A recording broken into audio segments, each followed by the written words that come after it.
বন্ধুরা, যেরকম এক্সপেক্ট করছিলাম আজকের মার্কেট সম্পর্কে সেরকম তো কিছু দেখা যায়নি। ওভারঅল যদি দেখেন রেঞ্জ বাউন্ড টাইপেরই পজিশন ছিল। এক্সপায়ারির জন্য একটু মুভমেন্ট হয়েছে। মর্নিং সেটআপের মধ্যে 10 পয়েন্ট ক্যাপচার করা গেছে বাইং সেটআপের, এবং সেলিং সেটআপের মধ্যে যদি দেখেন তাহলে হচ্ছে 14-15 পয়েন্টের মতনই গ্র্যাপ করা গেছে, এর থেকে বেশি কিছু হয়নি। এবার যদি দেখেন ইন্টারডে ফেস প্রাইস অ্যাকশন অনুযায়ী যদি 5 মিনিটের টাইম ফ্রেম দেখি, তাহলে সেখানে কিন্তু সুইং লো আর সুইং হাই এরই শুধুমাত্র এখানে আপনারা ক্যালকুলেশন দেখতে পারেন। যদি দেখি যে এইখানে 25,990 এর ওপর কন্টিনিউ সাস্টেন করে, তাহলে উপরের দিকের জন্য বেশ কিছুটা মুভমেন্ট। আর তলার দিকে যদি এই সুইংটাকে যদি ব্রেক করে, যেটা হচ্ছে 25,892, তার তলাতে কিছুটা মুভমেন্ট, কিন্তু কতটা পর্যন্ত হবে সেটা কিন্তু কেউই জানে না। যদি এরকম টাইপের ট্রিকি নয়েজ আর যদি রেঞ্জ বাউন্ড টাইপের বাজার থাকে, তাহলে হচ্ছে তলার দিকে যে যেতে যেতেও উপরের দিকের জন্য বাউন্স হতে পারে, বা উপরের দিকে চলতে চলতে তলার দিকের জন্য ডিপ নিতে পারে। তো এইরকম সিচুয়েশন যদি তৈরি হয়, তাহলে কিছু করার তো নেই। কালকের দিনও একটা চান্স থাকবে। যদি বাজারের মধ্যে মর্নিং থেকেই দেখেন যে মুভমেন্ট গুলো পরিষ্কার, তাহলে সেখানে কিন্তু ট্রেডিং সেটআপ একটা ভালো মুভমেন্ট পাওয়ার কিন্তু চান্স থাকবে। ট্রেন্ডিং ডে বলবো না, কিন্তু মোটামুটি ভালো মুভমেন্টেরও কালকের দিন চান্স হয়ে থাকবে। এবার বাজার কিরম ভাবে রিয়াক্ট করে সেটাই দেখার। আওয়ারলি টাইম ফ্রেম যদি বোঝেন, তাহলে এই মুহূর্তে আওয়ারলি টাইম ফ্রেম অনুযায়ী কিছু কিছু চেঞ্জেস কিন্তু করতে হবে। তার জন্য আমি একটা প্যাটার্ন এক্সট্রা ড্র করেও রেখেছি। আজকে যেহেতু বাজার চলেছে এবং ওপরের দিকের জন্য মুভ করেছে, গতকালকের ভিডিওতে বলেইছিলাম যে 25,922-এর ওপরে আপনারা কিন্তু এখান থেকে একটা মুভ আস্তে আস্তে ওপরের দিকের জন্য দেখবেন। এবার এই মুভটা এইখান থেকে ঘুরবে নাকি ওপরের দিকের জন্য যাবে, সেটাই কিন্তু দেখার। এই জায়গাটা বলেছিলাম, তো এইখান থেকে একটা প্যাটার্ন আজকের দিনের জন্য ড্র করে রেখেছি, সেটাই আজকের দিনে ডিসকাশন করব। কারণ 5 মিনিটের টাইম ফ্রেম অনুযায়ী নর্মালি কিছু বুঝতে পারবেন না। সুইং লো আর সুইং হাইয়ের যদি আপনি দেখেন আপসাইডের দিকের জন্য যদি বাজার চলতে শুরু করে ওই রেঞ্জ ব্রেক করে, তাহলে কিন্তু সেখানে নয়েজ চলে আসবে এবং ওপরের দিকের জন্য যাবে, ট্রিকি নয়েজ থাকবে, খুব ভালো পয়েন্ট ক্যাপচার হবে না। সেলিং সেটআপের দিকে কিন্তু ভালো পয়েন্ট ক্যাপচার করার চান্সেস থাকবে। এই জন্য আওয়ারলি টাইম ফ্রেমটা নিয়ে আমরা আজকের দিনে একটু আলোচনা করব, এবং কালকের যে প্যাটার্ন গুলো এখানে ড্র করে রেখেছিলাম সেটা কিন্তু ডিলিট করতে হবে, এই ইয়েলো ইয়েলো প্যাটার্ন গুলো, এবং কিছু রেঞ্জ ডিলিট করতে হবে। যেমন হচ্ছে এই রেঞ্জটাও ডিলিট করতে হবে। এইটা যেটা আপনাদের সাথে ইফ নট ব্রেক, এই যে জায়গাটা আপনাদের সাথে কথা বলেছিলাম, যে বাজার যদি এটাকে কোনোভাবে ব্রেক না করতে পারে, তাহলে বাজার তলার দিকে যে আসবে তার কিন্তু কনফার্মেশন দেবে না। কনফার্মেশন কখন পাবেন? যখন 25,673 এই লেভেলটা ব্রেক করে ক্লোজিং হয়ে যাবে, বা কোনো একটা মর্নিং এ দেখলেন যে গ্যাপ ডাউনে এর তলায় খুলেছে, কন্টিনিউ সাস্টেন করছে, তাহলে কিন্তু এখান থেকে তলার দিকের জন্য মুভমেন্ট হতে শুরু করবে। এবার হচ্ছে ব্যাংক নিফটির ক্ষেত্রেও সিচুয়েশন প্রায় সেম। আমি এই ইয়েলো কালারের যে প্যাটার্ন গুলো ড্র করা আছে সেগুলোকে আমি ডিলিট করছি, এবং ওপরের দিকে যদি দেখেন আপসাইডের দিকের জন্য কালকের যে হাইটা অলরেডি কালকের দিনে যেটা আমি ড্র করে রেখেছিলাম 60,876, অবভিয়াসলি এর ওপরে চলতে পারলে তো বাজার ওপরের দিকের জন্যই মুভ করবে। সেক্ষেত্রে যদি বাজারের মধ্যে ট্রিকি নয়েজ না থাকে, তাহলে ট্রেড পাওয়া যাবে, আর যদি ট্রিকি নয়েজ থাকে তাহলে কিন্তু অ্যাভয়েড করতে হবে। এছাড়া হচ্ছে যদি এই যে সুইংটা যেটা হচ্ছে গতকালকে হাই লো অলরেডি কিন্তু হয়েছিল, তো সেইটার মধ্যেই কিন্তু সেই রেঞ্জটার মধ্যেই ঘোরাঘুরি করছে। সুতরাং এটা একটা সলিড রেঞ্জ। এই রেঞ্জটা তলার দিকে ব্রেক করলে কিন্তু এই গ্যাপটাকে ফিল করতে বাজার আসবে। নিফটির ক্ষেত্রে হচ্ছে 25,780 এই লেভেলটাকে ব্রেক করলে তলার দিকে এই গ্যাপটাকে ফিল করতে আসবে। এবার ফিল করতে পারবে কি পারবে না, সেটা হচ্ছে প্রাইস প্রাইস অ্যাকশন অনুযায়ী দেখতে হবে, এবং সেই রকম অনুযায়ী ডিসিশন নিতে হবে। এবার যদি দেখেন যে তলার দিকে কোন সুইংটার পর আমরা বুঝতে পারবো যে বাজার তলার দিকের জন্য মুভ করছে বা যেতে পারে, তাহলে কিন্তু খেয়াল রাখতে হবে কি, যে বাজার যদি তলার দিকের জন্য ডিপও নেয়, তাহলে খেয়াল রাখতে হবে 25,780 ব্রেক করছে কিনা, বা আজকের দিনে ইন্টারডে সুইং লো হচ্ছে ঠিক এইখানটাতে, যেই জায়গাটা হচ্ছে থেকে আজকের দিনে উপরের দিকের জন্য বাউন্স করেছিল, তারপর আবার তলার দিকের জন্য চলে যাচ্ছে। সুতরাং হচ্ছে 25,873 এই লেভেলটা ব্রেক করলে এখান থেকে একটা স্ক্যাল্পিং মুভ তলার দিকের জন্য 25,780 পর্যন্ত পেতে পারেন।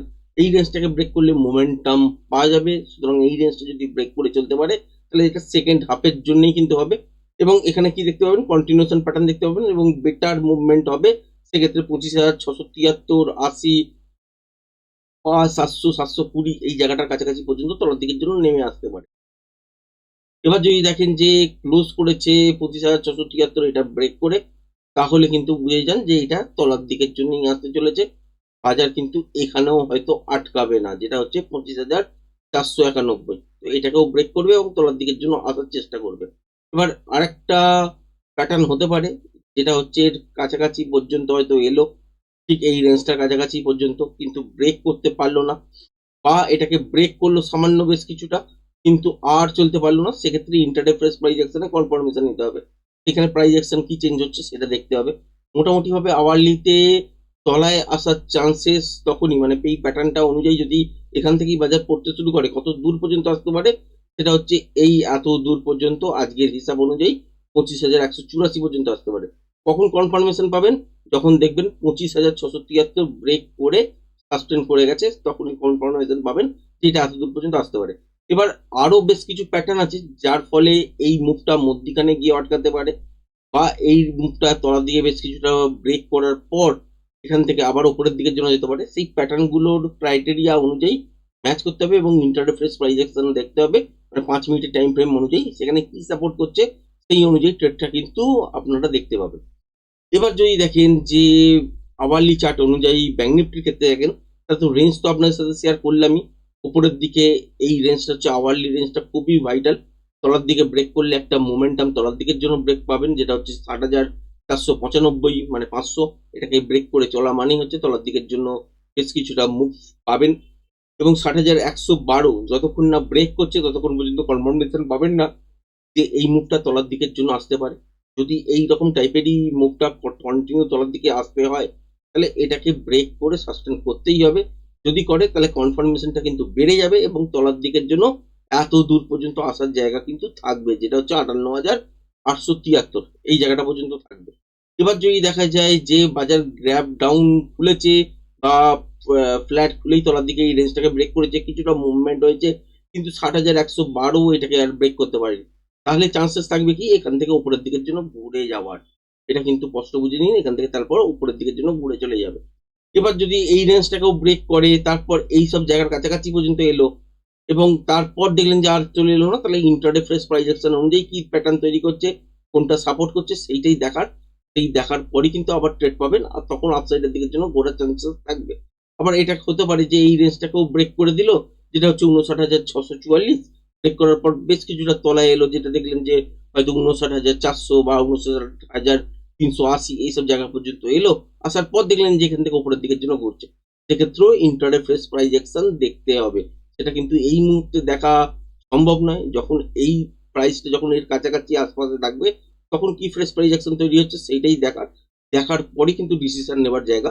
মোটামুটি যদি এটাই টপ হয়ে থাকে এই মুহূর্তের, যেটা হচ্ছে আজকের দিনে আবার একটা হাই করেছে দেখতে পেয়েছেন, তো এটাই যদি টপ হয়ে থাকে, তাহলে আমরা কিন্তু কি জানি যে আলটিমেট এখান থেকে তলার দিকের জন্য যদি মুভ করে, মুভ তো হবে ইন্টারডে ফ্রেশ প্রাইস অ্যাকশন অনুযায়ী এই রেঞ্জটা ব্রেক করলেই আমরা সেল পাবো। মানে হচ্ছে নিফটির ক্ষেত্রে 25,873, আর ব্যাংক নিফটির ক্ষেত্রে হচ্ছে 60,495, মানে 500। এই জায়গাটা যদি ব্রেক করে দেয়, তাহলে কিন্তু আমরা কনফার্মেশন পাচ্ছি যে আলটিমেট এখান থেকে তলার দিকের জন্য একটা ইন্ট্রাডে মুভ তলার দিকের জন্য হতে চলেছে।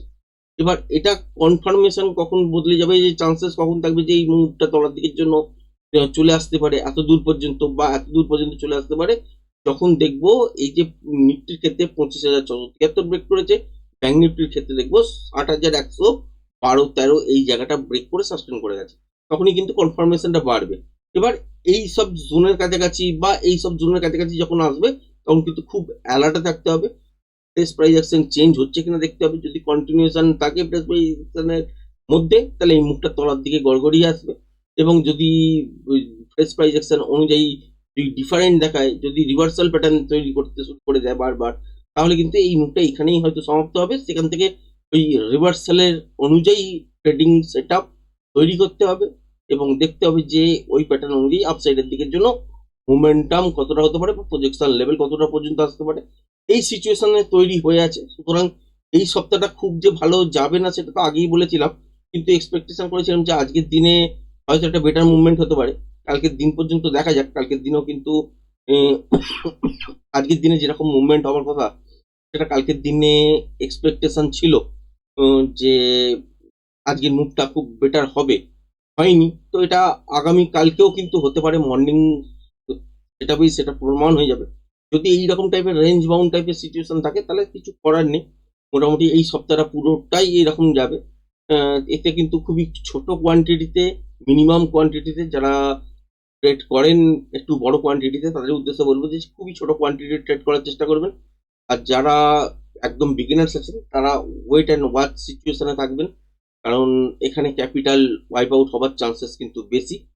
আর আরেকটা জিনিস বলবো যে যারা যারা নতুন, একদমই নতুন, তারা কিন্তু এখানে ট্রেড করতে যাবেন না, পেপার ট্রেডিং করতে পারেন, এর থেকে বিশেষ কিছু করবেন না, কারণ এই সপ্তাহটা যেতে দিন, তারপর আস্তে আস্তে স্টেবল হয়ে যাবে আশা করছি।